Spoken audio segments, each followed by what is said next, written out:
Hello, everybody. Hello, hello. How you doing? Nice to see everybody.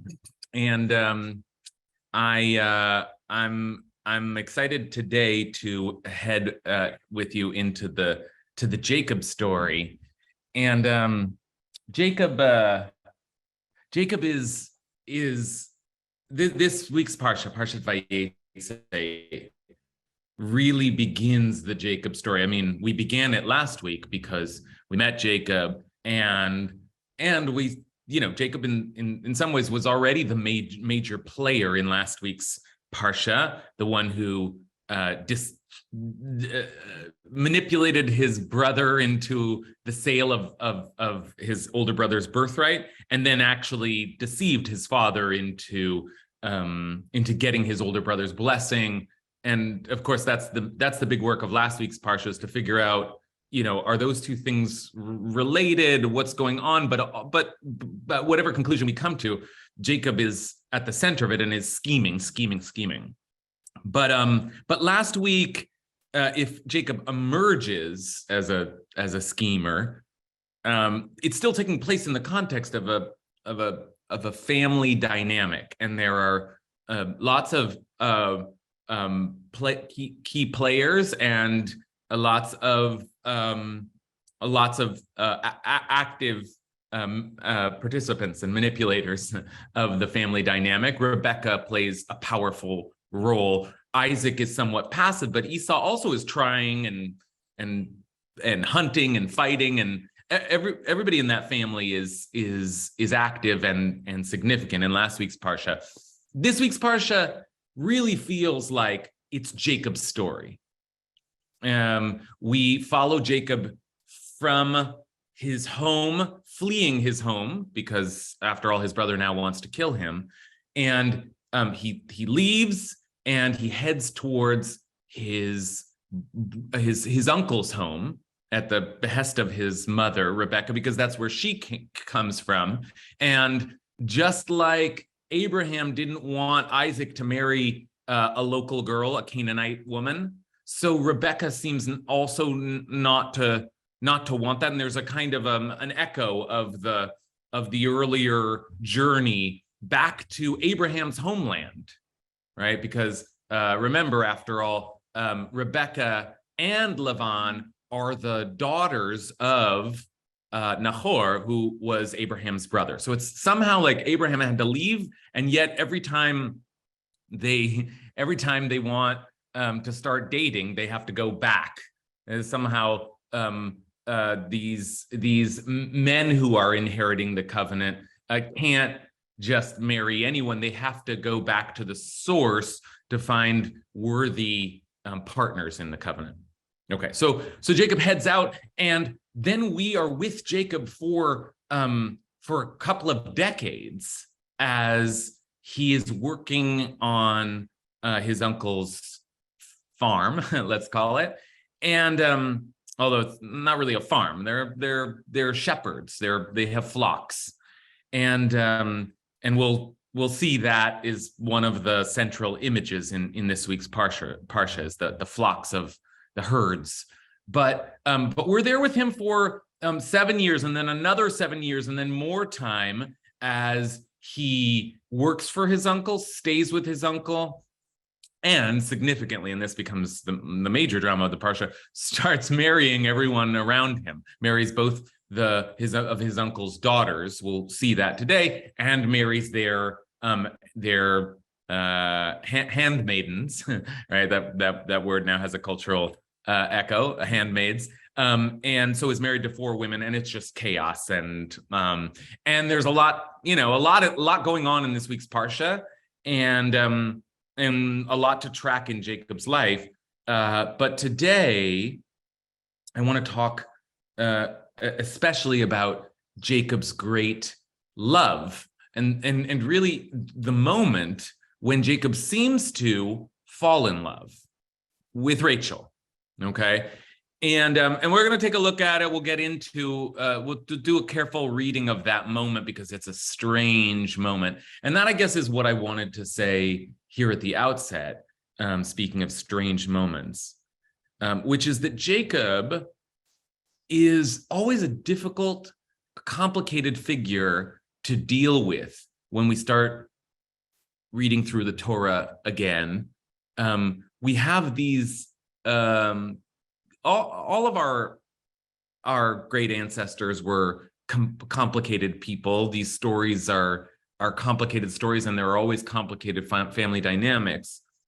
But they are also mostly sympathetic characters. You kind of admire Abraham. You kind of admire Sarah. Isaac is a tragic but beloved figure. Rebecca is powerful and impressive.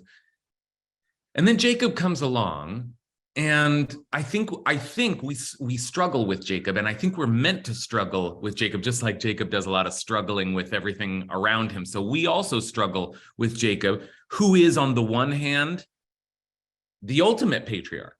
He is the one we take our name from. We are called Israel because Jacob gets the name Israel. So we are Jacob. We are the descendants of Jacob. We are the children of Israel. That's what we are. And on the so Jacob in some ways is the greatest, the most significant of the patriarchs. And then on the other hand, Jacob is maybe the hardest to love, because he, as we've already said, he begins scheming and tricking in ways that seem unsavory, maybe even unethical. And throughout this Parsha, he keeps scheming and pushing and taking and asserting. And even when he talks to God, he's making deals and arrangements with God. And God, you have to do this for me, or I won't do this for you. There's something very agitated about Jacob. He's fiery and full of energy, and it's a kind of, his name, Jacob, means like the grabber, the heel grabber, right? He was grabbing his brother's heel when he came out. And that's who Jacob, it's a good name for him. That's who he is for the rest. He's always grabbing at things and taking things and struggling for things and fighting for things. There's a kind of constant antagonism going on with Jacob and everything around him. Okay, and that is the complicated figure of Jacob. And it means that when we look at something as sweet as Jacob falling in love, which we will look at today, and I think it's fair to say that Jacob fell in love. What love was back then, we'll ask those questions today. Today we'll have a little bit of just a meditation on love and love in the Torah, and what our sages thought of it and what the Torah seems to be saying. We'll do that, but it all feels particularly complicated and strange in the figure of Jacob. Even when it comes to falling in love, there's something about Jacob's energy that just feels a little off, a little strange, a little frenetic. And so we're going to try and take account of these early moments of Jacob's first love, and try to ask the question as we move forward: what kind of love was this, and what was driving Jacob, and is it true love? Is it a noble love? How do we make sense of Jacob's intense love for Rachel? Okay, so we'll do that. We'll do that today. All right, let's say a blessing. Okay, just blessing over our Torah study, and Torah as a mode of asking all the deep questions, but as a mode of investigating love today. Okay. Baruch atah Adonai Eloheinu melech haolam asher kitshanu b'mitzvotav v'tzivanu la'asok b'divrei Torah. All right, so let's begin. Now we begin. We're going to be in chapter 29 of Genesis this whole time, and chapter 29 is the chapter. There's the beginning of this week's Parsha, just so we're keeping track, is Jacob's ladder. That's in chapter 28, and Jacob's ladder is an epic, mythic scene unto itself, and we could spend our time just analyzing that. But then chapter 29 comes, Jacob has the dream at the ladder, and then feels inspired, reassured, communicates to God in that dream, and then is ready to keep going. And he goes, and he arrives in his uncle's region, Padan Aram. And when he arrives at a well. And that's, as many of you know, that's a significant setting. We've already seen wells before in significant moments. Hagar speaks to an angel by a well, and Isaac digs a lot of wells. But we saw, and this is the most significant, we saw that Abraham's servant found Rebekah at a well. So there's already a precedent for a well being a place where you might find the one, and that will happen to Moses as well. Okay, but this is one of three big love at the well scenes, and but this one, I want to spend some time just reading this carefully. This first part of Jacob's love story here at the well, because it is almost absurdly complex in its wordplay and language play. And you know, if you've studied with us before, that I have a great interest in the wordplay of the Torah, and not just because I think it's fun to see the Torah playing around with repeating words and parallel words and similar words, but because I think that is one of the primary ways that the Torah as a piece of literature communicates to us. That is, the text of the Torah is famously skeletal and terse, and we think of it even as only saying as much as it absolutely has to, and communicating everything in the world, all wisdom, with just these limited set of words. And so one of our interpretive assumptions is that the way that the Torah, with its limited words, communicates more than just the plain text of the story, is by hinting to us, by suggesting connections, and we are meant to find those connections, make them, and make meaning of them. That's the way we learn Torah. So that's a method which we should be practicing and familiar with as we study Torah. But there are certain scenes that seem to take it all the way. This kind of biblical wordplay, and for example, the snake was arum mikol. The snake was clever, was shrewder than all of the animals of the garden, and then Adam and Eve were arumim. They were naked, and it's the same word for shrewd and for naked.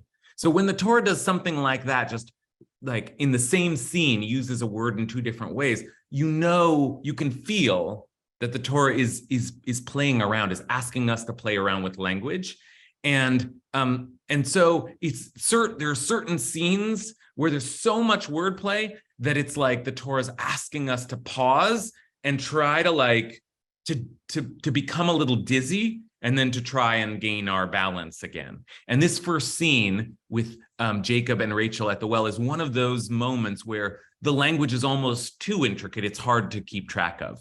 So let's take a look here. Okay, here's the source sheet for today. Okay, so Jacob is there at the well, and he speaks to the local shepherds at the well, who are there significantly to water, to get water for their sheep. And they're waiting because they all need to arrive, because there's a huge rock on top of the well that keeps it closed, and they all need to be there. They tell Jacob to roll the rock off the well because the rock is very big. That'll be a significant detail, but that's what they're talking about when all of a sudden Rachel comes along. So let's take a look here. Here we are. So while he was still speaking to them, Rachel came with her father's flock, for she was its shepherd. Kiroahi. She was the shepherd, or the shepherdess, right?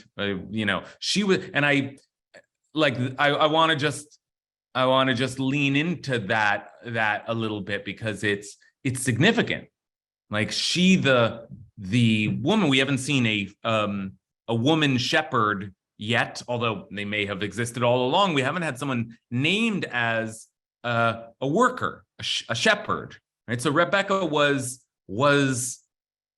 like a person of responsibility and duty, and is tending to the flock just as all of these other men are doing.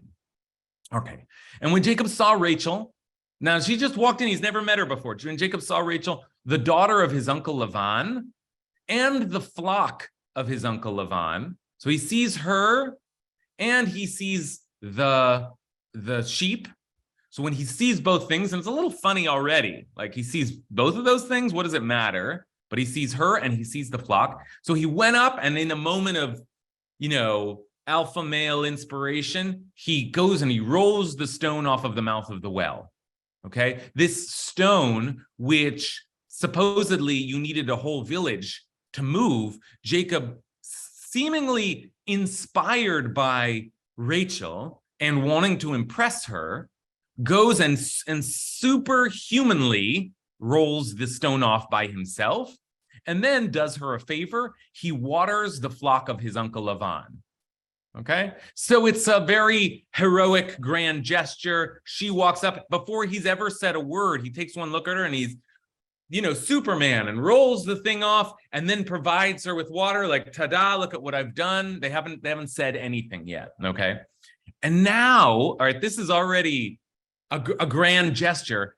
And now, in case you doubted that it was all for Rachel and that he has, is it love at first sight? I mean, what is it that he has seen that is so impressed him? But take a look now at where we go, because things get really strange really quickly. And this next line is the one that if we spend all our time on one line today, it'll be this line here.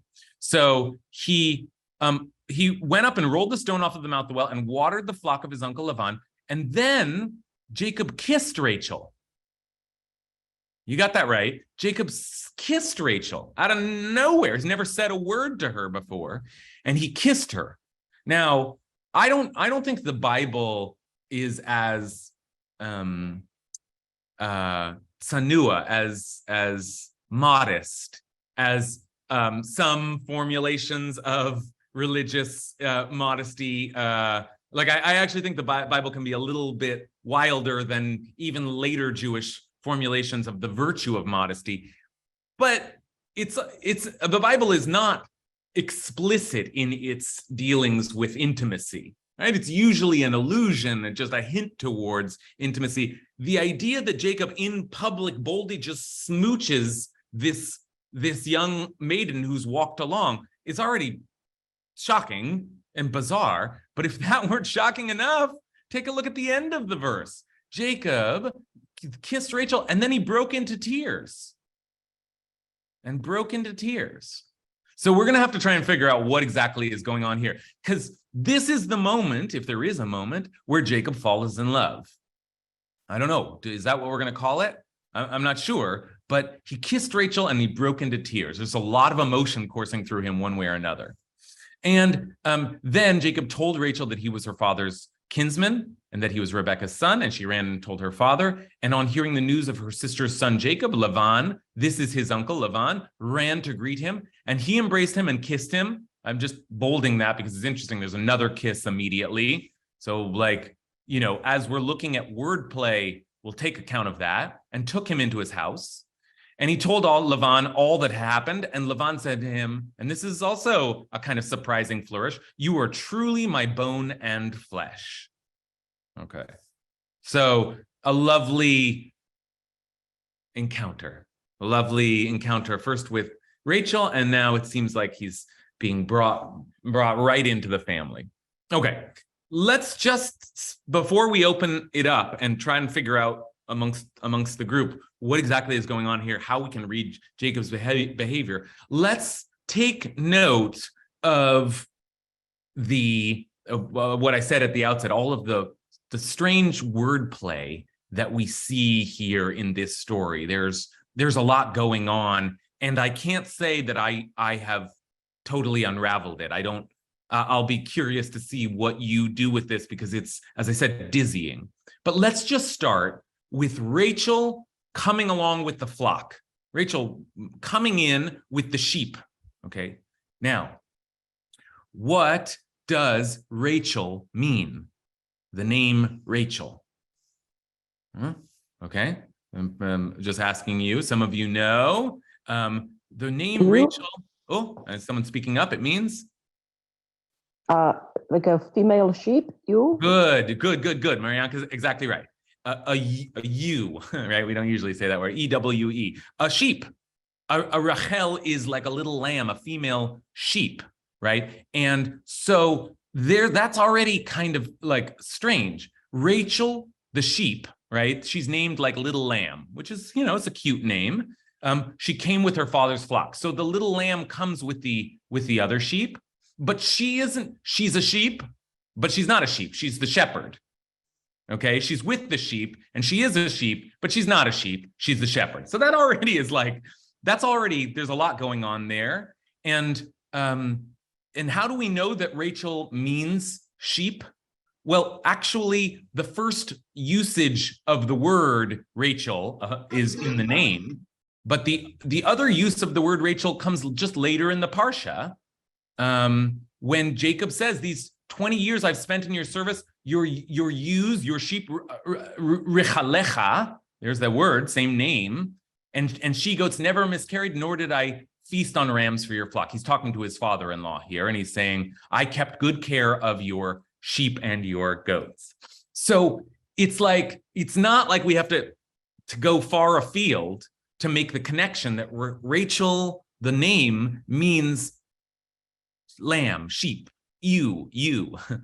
Okay, so that's already strange. And let me make it even stranger, because talk about wordplay. There's a very strange thing that happens here where the verb for watering the flock, let's see if we can find it like in the Hebrew here. Here, well, as we do sometimes, if you click into Sefaria, this is a good tool, and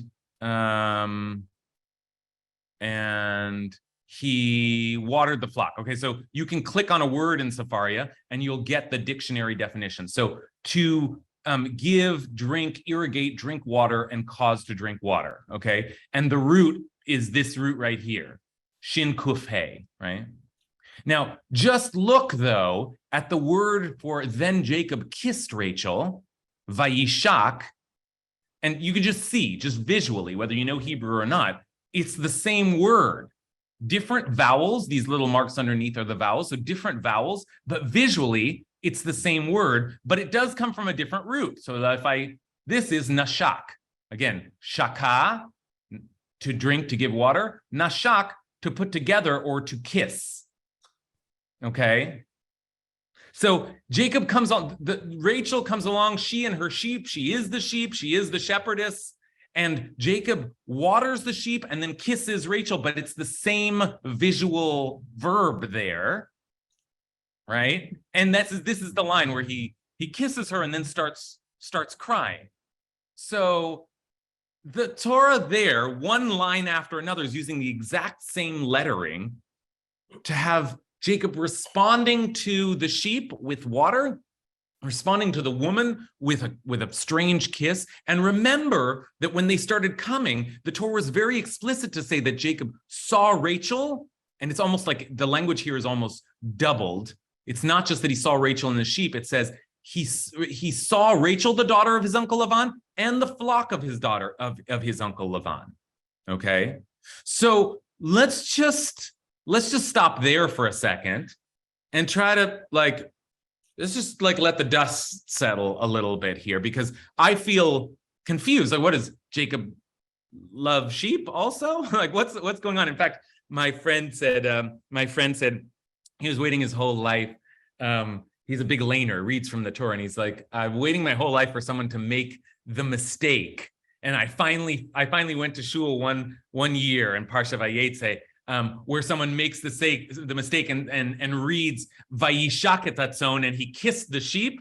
Vayashk Yaakov l'Rachel, and he watered Rachel, right? Like that was the funny joke that he'd been waiting for his whole life, and to find someone, read the vowels the opposite way. But they're there almost begging to be read in the opposite way. So let's just start to think about, what does it mean that, we can't stay here the whole hour, because it's just like, sheep, Rachel, kissing, water. Like I said, there's something almost absurd about it. But before we move any further, let's try to make sense of this, like what's going on in Jacob's mind. What are we meant to see through Jacob's eyes as the sheep and Rachel are coming in? He responds and responds and responds in somewhat visually similar ways. Okay, let's start with Emily.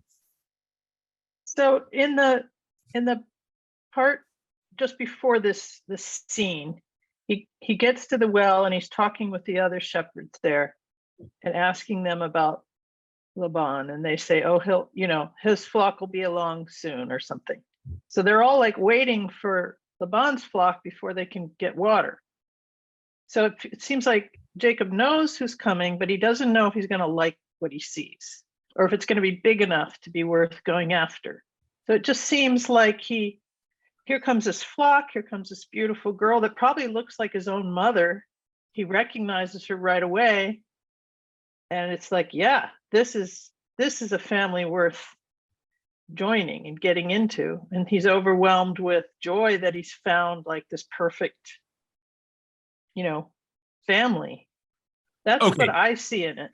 Emily gives us a very, very good, strong reading by reminding us of a verse that I didn't show us, and Emily's exactly right. I started us off here. Let's take a look. While he was still speaking with them, Rachel came for her father's flock, as if that were the first mention of Rachel. But Emily's exactly right. They had already mentioned Rachel. Do you know Lavan, the son of Nahor? And they said, yes, we do. Hashalom lo, is he well? And they said, yes, he is. And there is his daughter Rachel coming with the flock. So Emily's exactly right. They've already mentioned, yes, we know Lavan. Your mission is to find Lavan. And not only was his mission to find Lavan, but one of the things that his father said, and his as Isaac sent Jacob away, is that he's being sent out there, just like in the earlier generation, to find a wife out there among the family of Lavan. So he's already got it in his mind that he's fleeing from his brother, but he's also looking for a mate. Remember, Esau's already been married twice, 3 times actually, by the time he has 3 wives by the time the last Parsha is over, and Jacob's the same age and is unmarried.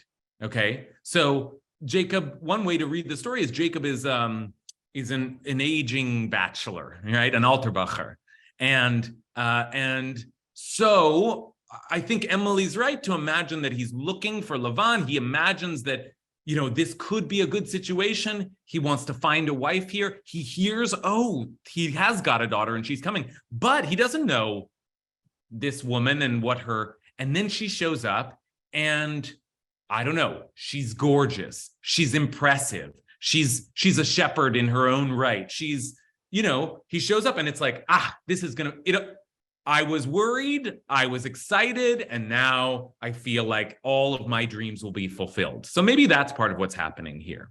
Okay. Noah. Yeah, this portion is always interesting, reading over and over the initial encounters between Laban, Rachel, Leah, and Jacob. And now I'm thinking, when Jacob saw her, was it like an obsessive, like, I want to possess this woman and these flocks as my own, or do I want to grow with her and grow these flocks and the family more? And just the shepherd imagery that it's always used for the leaders of Israel, that from this woman leaders might be born, because that imagery is there. Okay, good. Now, Noah's tapping into something that because of who Jacob is, we really have to consider, which is that Jacob seems to be falling in love here, or some version of intoxication, entrancement, whatever. And we will see the Torah mention again and again that Jacob loved Rachel. Jacob loved Rachel. That's not common language in the Torah, but Jacob loved Rachel. But it's also true that Jacob seems to have his eyes on the prizes, on the goods around him, on the things that he might acquire. And this is part of when I say Jacob is a complicated figure, and we're always a little uneasy, even though he's a hero, even though he's a follower of God, even though his intentions sometimes seem noble, there's always this undercurrent of him grabbing, of him scheming. And it does, I think that Noah's language, that Jacob is like looking at all of the things around him as potential acquisitions. I think that's significant here. Let's just take a look again at the story and just see how explicit that is, right? He sees Rachel and he sees the flock, and it's as if, and they both belong to his uncle. Like they're both his uncle's daughter, his uncle's flock, all of these things that are coming his way that he wants. And in fact, that's what he will spend the rest of the Parsha doing, is acquiring wives and cattle, right? And, I don't mean to compare them exactly, but the Torah does seem to suggest there's a kind of like there's something commodifying about Jacob's vision, that he's getting things, and that we have to be on guard even when Jacob falls in love for what is the nature of that love? What is the nature of Jacob's desire when everything else he's ever desired, he's taken?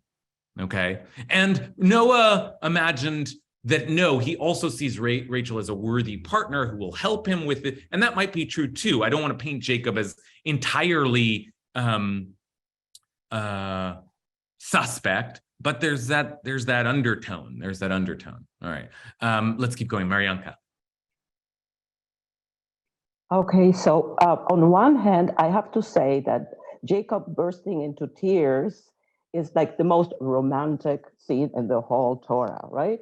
But that's just one plane. On the other plane, I'm thinking we have water here, and not only is there's a repeat of the scene with when Eliezer comes to get a wife for Isaac, but water means fertility, basically. Like symbolically, I think Torah maybe is trying to tell us, there's going to be kids here, there's going to be growth, right? So his tears, to me, are part of this water motive, wells, water, tears. Mm-hmm. But also, if I can add, isn't Jacob a little bit similar to his uncle Laban with this gimme, gimme, gimme?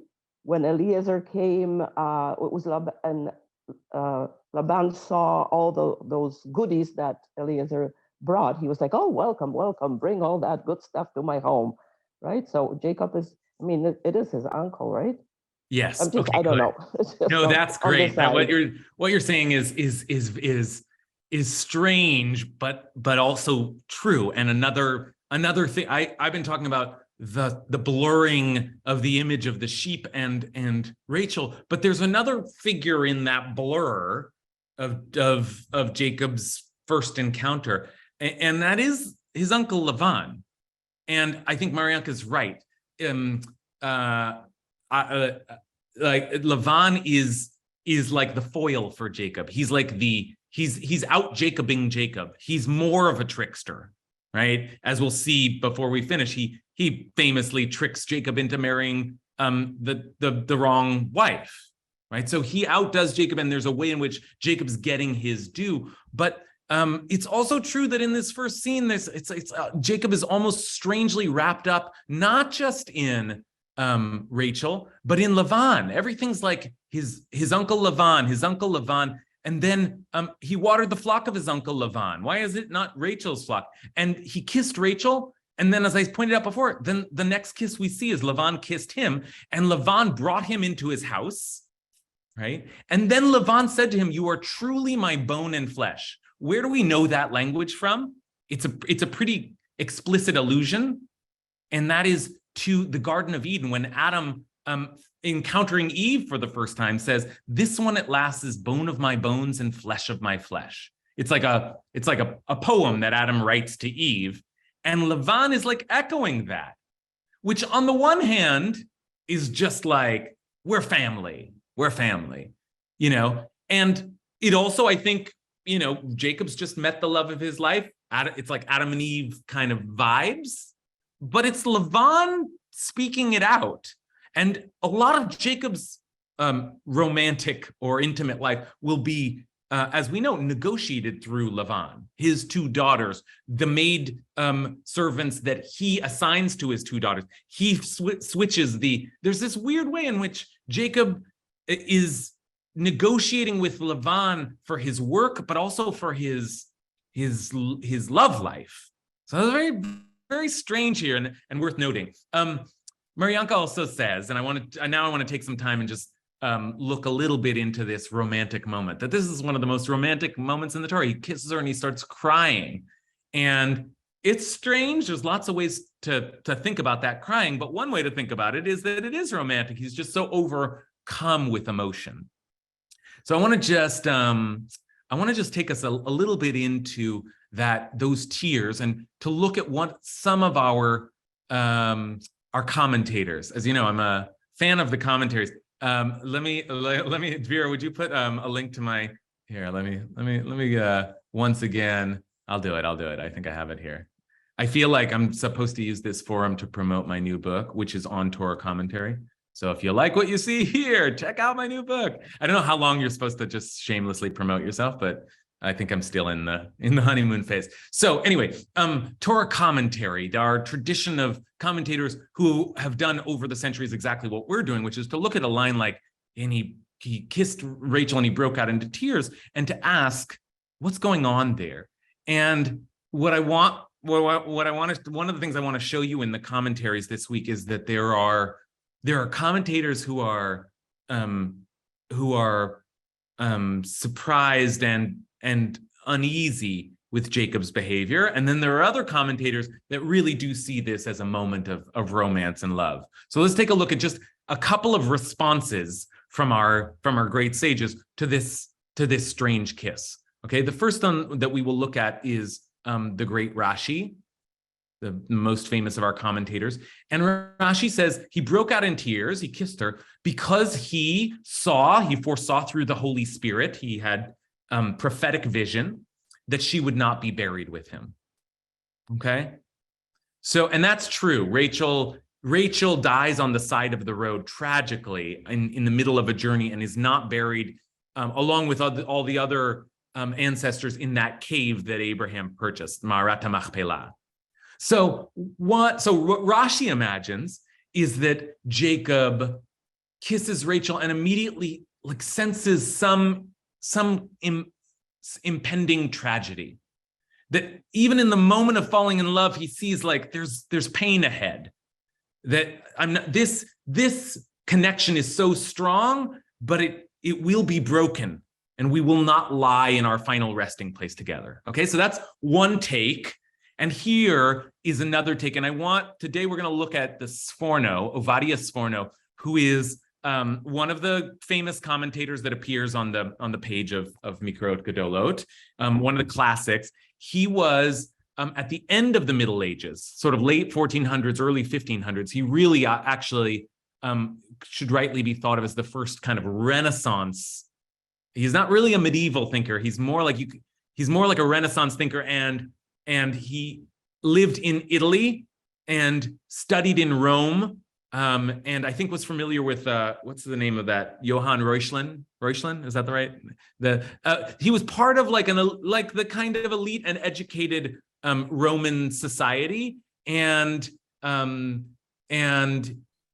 he is therefore a kind of a more of a Renaissance figure. Like he has a kind of an appreciation for human dignity, Jews and non-Jews, and an appreciation for humanity in general. And so it won't be surprising maybe that the Sforno, Ovadia Sforno, will be our great kind of romantic voice in this class. We're going to look at a few commentaries of his, and I was really struck as I studied these this chapter with him that like I kept looking at the commentaries, and again, the Sforno provides us with the most romantic interpretation. So here's the Sforno on the kiss.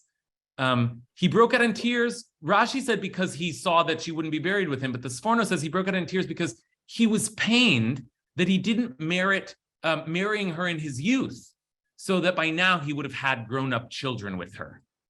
Okay, so like remember we said he was an aging bachelor. So like he kissed her, and immediately the first thing he felt was like, oh, all the years that I haven't been with you.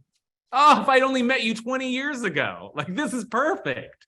You know, so there's two very different takes on like the tears were the tragedy that was mixed up with the romance, or the tears were like a sense of satisfaction so great that it almost evokes the tragedy of not having it before, right? So still tragedy, but a kind of a much more romantic tragedy. Okay, so those are a couple of takes on this kiss cry moment, and I'd like to hear some more. What is going on with Jacob's uncontainable emotional outburst here? All right, let's keep going down the line here. Matt Silverstein.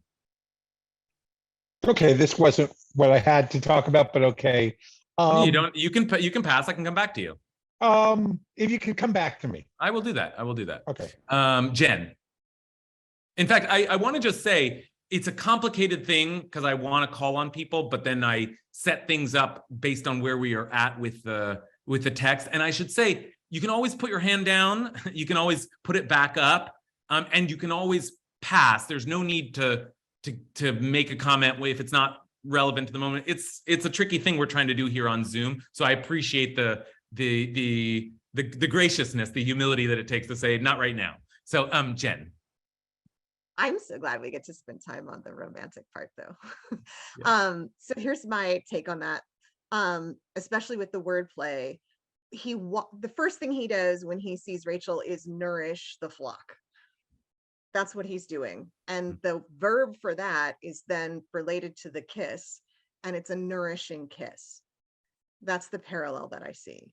And for the taker to have a moment of giving and to see a context in which he can give is absolutely worthy of tears. And that's the way that I'm reading it.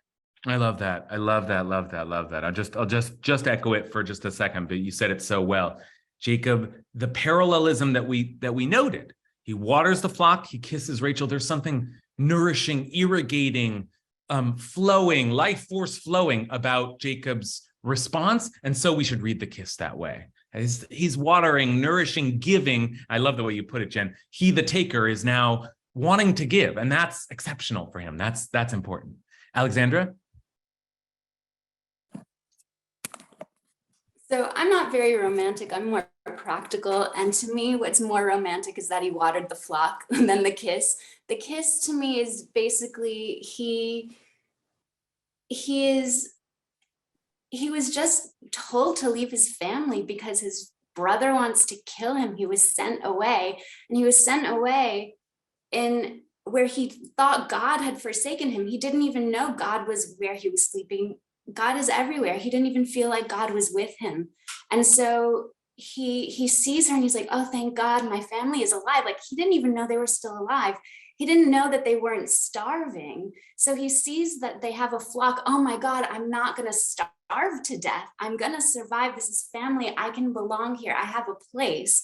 And so maybe he fell in love with her, but I think it was that he was just so freaking relieved. And I don't think this comment will make me popular, but I haven't been popular since 10th grade, that I really don't see him as a taker. I think that he worked for 7 years for the first wife, who wasn't the one he wanted. He worked for another 7 years, then he worked for 6 years for the flock, and then he didn't even take anything that Lavan didn't agree to. He did some strange ritual with a stick to be like, I'll take the ones that look like this. And Lavan was like, fine, you take the ones that look like this. And it was an act of, hey, God, like you give me what I should take. You make the sheep the ones that I should take. I'm gonna take only what God turned speckled or spotted or whatever it was.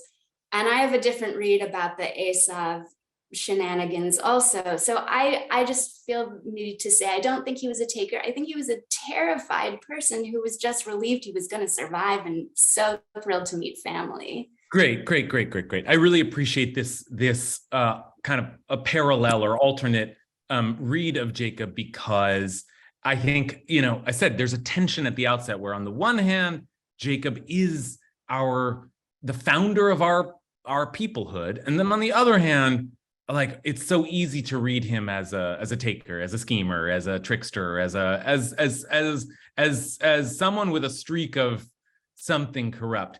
And it's easy to get to dig into that, because that's a fascinating line of inquiry. But it is important to remember that tension remains, and it's also possible to read Jacob as Alexander's reading Jacob as someone who is just trying to survive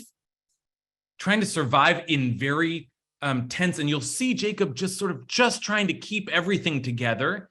Jacob does keep a whole family together, which is pretty complicated. There's 4 wives involved, and is more than Abraham and Isaac could say. Their families break apart. And Jacob is, for all of his rough edges, he's committed to God, and he's committed to the covenant. He isn't, the covenant doesn't just continue through him, it manifests into its full form through him. And one way to read Jacob, and I'm sort of building on what Alexander said, is that Jacob, yes, it appears he's doing all of these deceptive things, but he's got a higher mission. And part of that mission is to survive, but part of that mission is to keep us all alive. And in order to do that, he had to trick Esau. And in order to do that, he has to find a place to stay, and he has to marry these women. He's like, what do you do when someone makes you marry a woman that you didn't intend to marry? Well, he just works for another 7 years and marries the next woman. Like, there's something tenacious about him, and it is it is perhaps for the sake of a greater good, and we can read Jacob sympathetically in that way.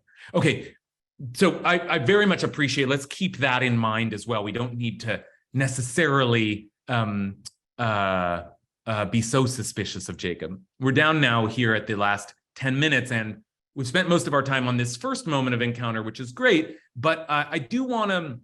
Alexander was reminding us of some of the upcoming drama, and I want to take a look at some of that Jacob working, and then of course the famous working for only to be deceived at the end. But it's in these next 2 passages that we get. So far, it didn't say that Jacob loved Rachel, but the Torah does very quickly say that Jacob loved Rachel. And it's not the first time love has been mentioned in the Torah. Isaac also was said to love Rebekah, but Jacob gets 3 mentions of love.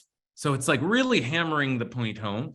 And that love seems to be shaping his behavior. So let's take a look now at what happens next. You are truly my bone and my flesh. So come on in, you can stay with me. And the next line is, when he had stayed with him a month's time, Lavan said to Jacob, just because you're my brother, should you serve me for nothing? Tell me, what shall your wages be? Ma maskuratecha. What shall your wages be? Now, I'm borrowing again from Noah's comments. There's something like acquiring about Jacob that Alexander was pushing back against. But here, let's turn back to it to wonder whether, now, what should your wages be? And his response is, Lavan had 2 daughters. The name of the older one was Leah, and the name of the younger one was Rachel. Leah had soft eyes, which we're not sure exactly what that means. And Rachel was a strikingly beautiful figure. Yafat toar v'yafat mareh, right? Beautiful of form and beautiful of vision. She was a strikingly beautiful figure. And Jacob loved Rachel. Okay, there it says it explicitly. But his answer is, I will serve you 7 years for your younger daughter, Rachel. Now, I don't know if that's strange or not. Maybe it's not strange. What do you want to get paid? I'll get paid in your daughter. It would sound strange today, but maybe that is the common arrangement. I don't want to over scandalize it, but it's a little bit of a strange first mention of his love. Oh, he loved her so much that he was willing to accept her as his payment. You know, I don't want to be too cynical about that, but it's just a strange phrasing. And it becomes more strange when Lavan's response is, yeah, better I give her to you than I give her to an outsider. Stay with me. Like, really? Well, this is not a bad deal. Let's just do this. Okay. And so Jacob serves 7 years for Rachel. Here's another romantic phrase. And they seemed to him but a few days because of his love for her, right? Time moved quickly because of his love for her. And so there he loved her, and time moved quickly, and he was willing to work again. By the way, just as we've been following our commentaries here, take a look at these. Rashi points out that the few days that it seemed like time moved quickly for him, that same phrase Rebecca used when she said, stay with Lavan a few days. And then they seemed to him a few days, same language there. And I think what Rashi's saying is he sensed that Rachel was the fulfillment of his mother's vision for what he should be doing there. So it was a kind of an echo. Okay, we'll leave that one aside. It's a little intricate, but it's a playing with language there. I want you to see these two, though. This is the Orach Chaim, a later Moroccan commentator from the 1800s. I think 1700s. And then the Orach Chaim says, Jacob loved Rachel not because of her beauty, but because Rachel, was the life partner destined for him, right? That's why it mentioned that he loved Rachel. We already know what her name is, but no, he loved Rachel, all of Rachel, right? He loved who she was, and so he was willing. It wasn't just a beauty thing.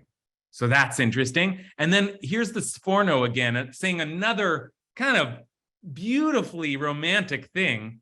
It seemed like it was just a few days because of his love for her. And the Sforno says, because of his love for her, here's a quotable, Sheha'ava mikalkelet hashura, because love breaks the natural order. Okay. So there's more love, more romance, but it's strange. It's sort of, it's still just in that first scene, it's all mixed up with work and responsibilities and service and trial, right? So Jacob's working and he's negotiating and he's being Jacob, but in the midst of that, he is having like a deeply kind of romantic experience. So we're almost out of time. So I just want to read one last thing, and then we'll take some final comments, which is that we're not going to have time to look at the scene, which is the most famous scene, which is that scene where he gets married, and then there at night, Lavan tricks him and slips the older sister into the room, and he ends up with he ends up consummating the marriage with Leah and getting married to Leah. And then he wakes up the next morning and says, what's going on here? And Lavan says to him, well, that's just not the way we do it here. This is a very, like, we could have spent all our time on this because it's a very, the one who is deceived gets deceived. It's a classic scene. But I just want to look at it for 1 second, because there's another strange phrase in here, which is that at the end of all that, he agrees to marry Rachel again. And so Jacob did so. He waited out the bridal week of the one, and then he gave him his daughter Rachel as wife. Lavan had given his maidservant Bilhah to his daughter Rachel as her maid, and Jacob cohabited with Rachel also. Indeed, here's the last mention of Jacob's love. Indeed, he also loved Rachel more than Leah, and he served him another 7 years. And that's the last, and maybe obvious thing that I want to insert into this complicated love scene, which is that he loves Rachel, and he is obviously, he's fallen for her. But in the midst of all that, he's also marrying her sister, and, is willing to stay married to her sister. But then, he continues to affirm his love, his greater love for Rachel than for Leah. And this is, on the one hand, well, isn't that romantic? He knows who he loves.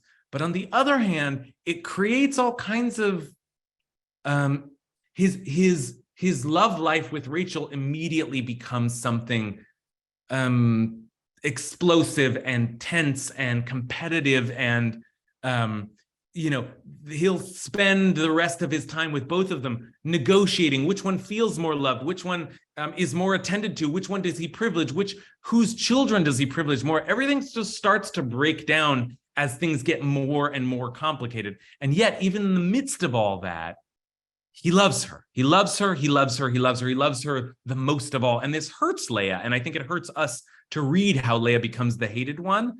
But it's part of the complicated picture of Jacob's enduring love. The Torah is very clear that he continues to love Rachel despite all of the chaos and conflict that it brings with his father-in-law, with Leah, with all of the other women involved, and then eventually all of the other children involved. So that's sort of where we end chapter 29, is with Jacob loving Rachel, and that's a great thing. But even in that last mention of love, there's a kind of bitter twist to it. He loved her, but he loved her more than her sister. So his love caused pain, and his love continues to be this very complex and somewhat inscrutable thing. All right, let's take the last two comments, and then we'll close. Matt, and then David Kurtz. What's been hitting me here, the beginning of Genesis is so mythic. The stories of Adam and Eve and Noah are grand, and they're not people. They're outlines for a story. And Abraham starts to be, he's got infertility as an issue, and but he's still walking with God constantly. We now have a full human experience here.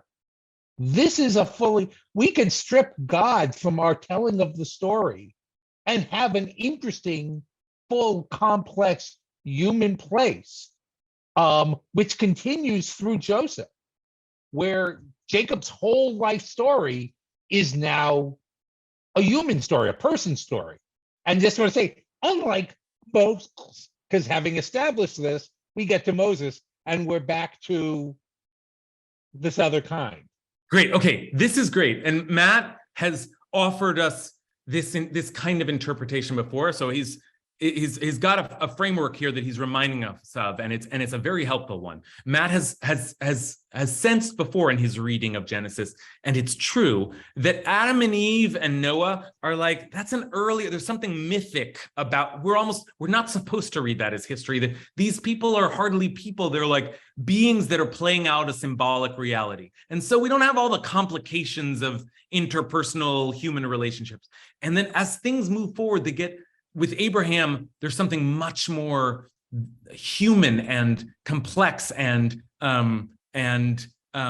intricate about the interpersonal relationships, and so on and so on. And I think that Matt is right, that with Jacob, we get someone who is truly complex, has good and bad in him, is both lovable and detestable at different times. And I think that's an important thing to notice, that we're in the thick of like real messy human relationships, which Genesis doesn't start at but wants to get us to. And I just want to say, I think that that's an especially helpful read because of what I said at the outset, which is that Jacob is us. And we read Jacob and we critique Jacob, and Jacob's got, these tendencies that we don't like, but Jacob is meant to be us. We carry Jacob's name because I think we're supposed to understand we are complicated, and we have competing motivations and desires, and we have a noble mission, but all kinds of unsavory personal ambitions, and we are the complexity that is Jacob. So when we're uncomfortable with Jacob, we're uncomfortable on some level with ourselves. And after all, the people of Israel will be exactly like Jacob, complaining and scheming and trying to get what's best for them, and just trying, in the more generous read that Alexandra gave, just trying to survive, right? That's who we are. All right, David, real quick, do you have time for just a real quick one? Yeah. I mean, I'm glad to follow Alexandra and Matt, because I kind of go along with both. What's the thing that we're forgetting is, and what I would argue with you is that Jacob is not a man of faith. God came to him in a dream, and what does he say? I'll give you 10%. You know, let's get, you know, God says, I'm going to give you everything, just like you said to Abraham. He makes a promise, you know, you're going to be the father of the people. I'm trying to rush through this, but Jacob's, he doesn't necessarily have that faith. But when he's presented with things, when he sees the sheep, he sees his uncle, he sees Rachel, he sees all those things, he realizes he's a participant in this play, and God's going to be giving him, and that's why he's so elated. That's what I feel. So I think it's, once again, it's God's story, testing of faith. And anyway, I had a lot more to say, but there it is.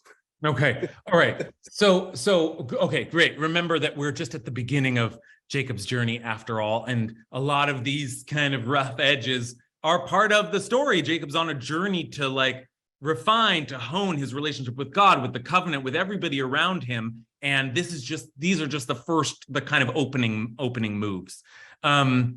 I've taken too much of your time, and so I should sign off. I just wanted to see one last thing just very quickly, because as I said, I was so struck by not just Jacob's love, which is so powerful and explicit here, but especially by the Sforno's treatment of it. And again, the Sforno humanizes, and this is exactly what Matt was saying, gives a real human nuance to Jacob's love for, this almost feels like a modern comment, this last comment, and I just want to show it to you before we close. It's just worth knowing that it's out there. Jacob also loved Rachel, and the Sforno is not dealing with the like, oh, he loved her more than Leah, oh, there's competition. He just says this, he also loved Rachel, not just because she was his wife, but because she was Rachel.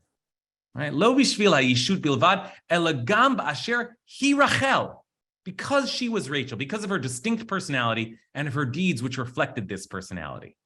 You know, we wonder sometimes, was there really love in the ancient world? Did they have the same notions of romance and intimacy? Question.